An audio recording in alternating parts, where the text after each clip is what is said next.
Side का कोई स्थान नहीं होता।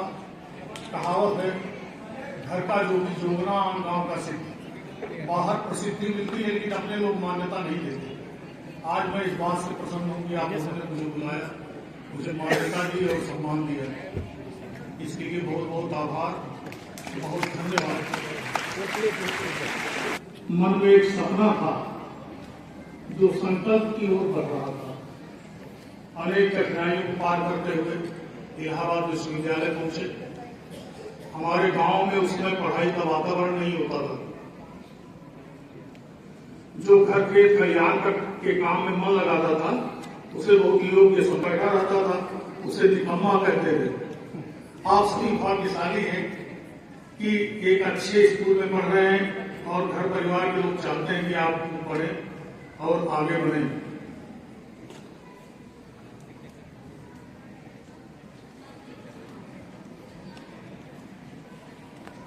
पहले से ही पता है, लोग चिंतन मनन और योग ध्यान का सहारा ले रहे हैं। कितने लोग योग करते हैं? बच्चे वहां उठाओ, योग कितने लोग करते हैं? Raise your hand. Very nice.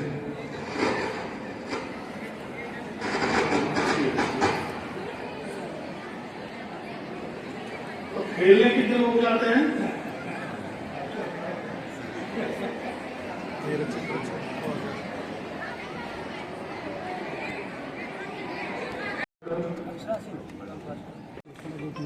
Srishti Yadav class 5, ये सब क्लास टॉपर स्टूडेंट्स हैं। सब एकदम स्टेप टू स्टेप आते चलेंगे,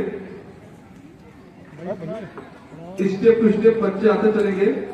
सृष्टि यादव, अक्षरा सिंह क्लास 9, इन सबको एक्सीलेंस मेडल सर्टिफिकेट अपने सब्जेक्ट में मिला हुआ है। Abhay Kumar Yadav class 7, class topper. Suhani Yadav English. Sanskriti Singh class 4, class topper in math. Srishti Yadav.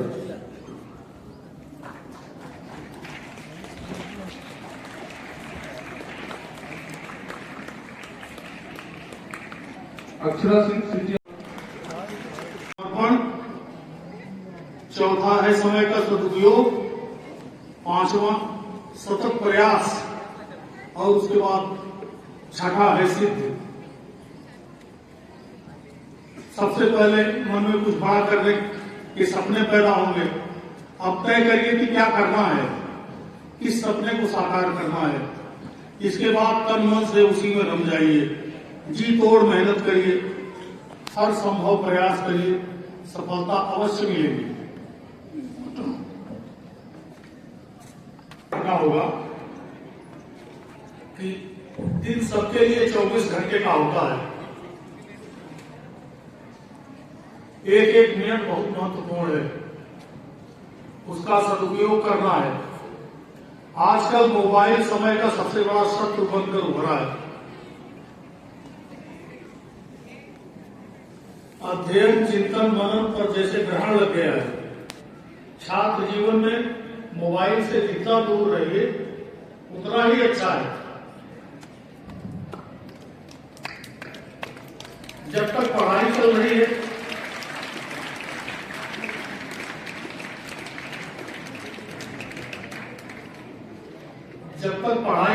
है किताबों से मित्रता करिए। सारा फोकस किताबों पर होना चाहिए।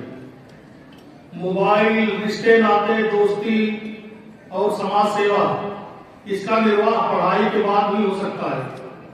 जब अपने उद्देश्य में सफल हो जाएंगे तब आप अधिक सक्षम होंगे और बेहतर ढंग से सबकी सेवा कर सकेंगे।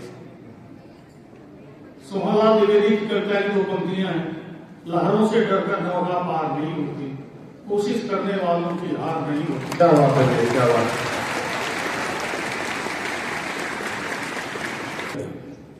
तो जीवन में कैसी भी परिस्थिति आए आप हार नहीं मानेंगे और जीत की तरफ आपके कदम बढ़ जाएंगे। कोई ऊपर से बड़ा व्यक्ति बनकर नहीं आता। एक बच्चा जैसी संगति में रहता है, जैसा सोचता है, जैसा करता है, वैसा बन जाता है। इसलिए आप अपना साथी सोच समझकर चुनिए। यही बात सोशल मीडिया पर भी लागू होती है। सोशल मीडिया असीम अपार सूचनाओं का भंडार है। उसमें आप कौन सी सूचना चुनते हैं, इसी से आपके भविष्य का निर्धारण होता है। सोशल मीडिया विज्ञापनों से आपको लुभाता है। मुक्तिबोध की एक कविता है, मुझे कदम कदम पर चौराहे मिलते हैं बाहें फैलाए, एक पैर रखता कि 100 राहें फूटती, वह मैं उन सब पर से गुजरना चाहता हूं। जीवन में ये असमंजस की स्थितियां हैं। यहां आपके सामने सही चयन करने की चुनौती है। इसी तरह की चुनौती आज हर देशवासी के सामने है। हमारे यहाँ आए दिन कहीं कहीं चुनाव होते हैं, तरह तरह के लोग चुनाव मैदान में उतरते हैं। आपको उनमें से ऐसा नेतृत्व चुनना है जो समाज और राष्ट्र के हित में काम करे, जन जन को जोड़कर देश को आगे बढ़ाए। विदेशी आक्रमणकारियों ने हमें बांट बांट कर यहाँ लगभग 1000 वर्षों तक राज किया। इतने संघर्षों और बलिदानों के बाद हम स्वतंत्र हुए हैं। ये स्वतंत्रता बहुत अनमोल है। अब हम इस स्वतंत्रता को गंवाने के लिए तैयार नहीं है। आप सभी से अनुरोध है कि बांटने वालों को अपने पास भटकने मत दीजिए। भारत और भारतीय संस्कृति को बचाने की जिम्मेदारी हर नागरिक की है। यदि हमने जातिवाद, क्षेत्रवाद और छोटे छोटे स्वार्थों के चक्कर में फंसकर गलत फैसला कर लिया कभी, तो आने वाली पीढ़ियां हमें कभी क्षमा नहीं करेंगी। सूचना के अधिकार की चर्चा हो रही थी, तो 4 लाइनें इस पर बताऊंगा मैं। यह अधिकार सूचना का अधिकार कानून संसद ने पास किया था 2005 में। इसका उद्देश्य प्रशासन में पारदर्शिता लाना, भ्रष्टाचार मिटाना और दायित्व बोध जगाना है। साथ ही सुशासन तथा अधिक प्रभावशाली कार्य व्यवस्था सुनिश्चित करना है। सूचना का अधिकार कानून भारतीय नागरिकों के सशक्तिकरण की दिशा में क्रांतिकारी कदम है। इसके अंतर्गत एक आम आदमी वे सारे प्रश्न पूछ सकता है जो एक विधायक और सांसद विधानसभा और संसद में पूछ सकते हैं। ये बहुत बड़ा अधिकार है और ये अधिकारियों का दायित्व ही नहीं, कानूनी बाध्यता है कि वे नागरिकों को मांगी गई सूचना समय से उपलब्ध कराएं, उनकी जिज्ञासा शांत करें और उन्हें यथासंभव सहायता उपलब्ध कराएं। सवालों पर चुप्पी साधने से समस्या विकराल होती है।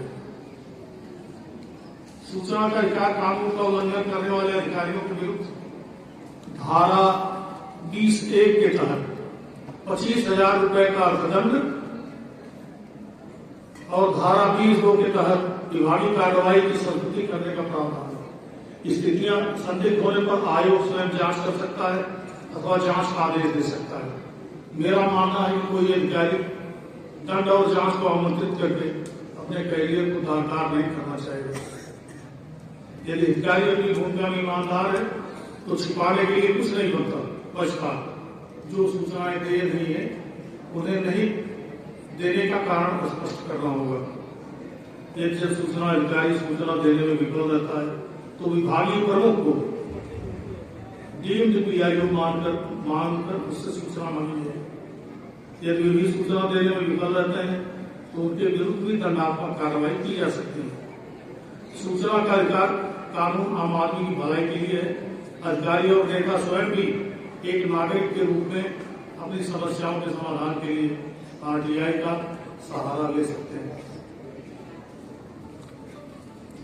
आप बताइए, ये तो कविताएं अपनी पढ़ूं मैं।